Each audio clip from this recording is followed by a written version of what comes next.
Aren't we always looking for that perfect side dish? Well, I think they found it about a millennium ago in Italy.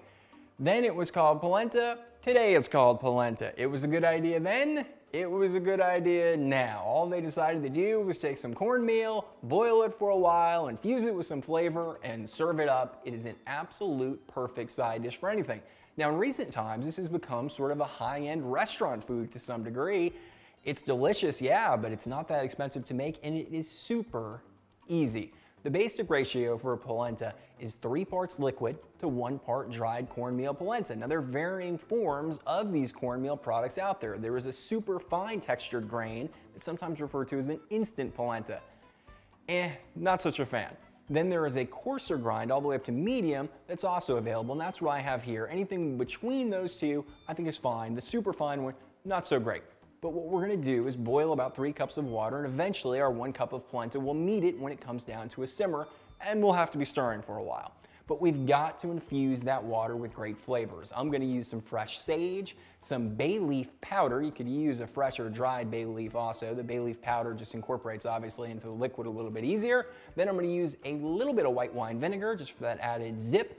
And we are gonna salt the water pretty heavily because it's much easier to infuse the polenta with that flavor when it hits the water that's been flavored, opposed to trying to season it after the fact. So we're gonna get all of our ingredients and stir a while.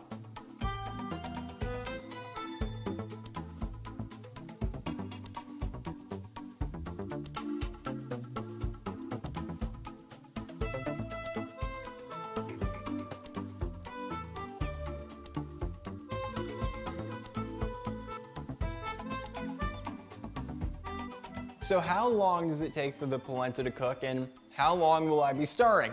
Well, the answer to both varies. Here's the most important tip. When we first add our polenta as that water is boiling, to get our temperature down as quickly as we can, as soon as we can after that step, and then keep stirring for that first 3 to 4 minutes. Even if you have to remove your pot from the cooking top element altogether to keep the temperature down, that's what you need to do. Then stir for that first 3 to 4 minutes, and then just come back to it every now and then after that and give it a stir.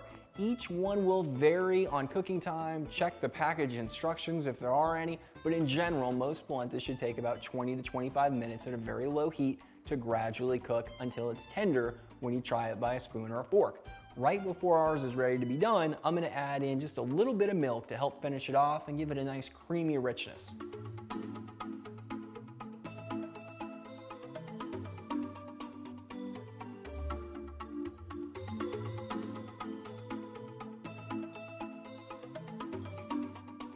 So after the polenta is cooked for about 20-25 minutes or so, it is all ready to go. Now at this point, you can leave it as it is. At this point, you could add a nice piece of braised meat to the top with its own sauce from its braising liquid and have a delectable meal.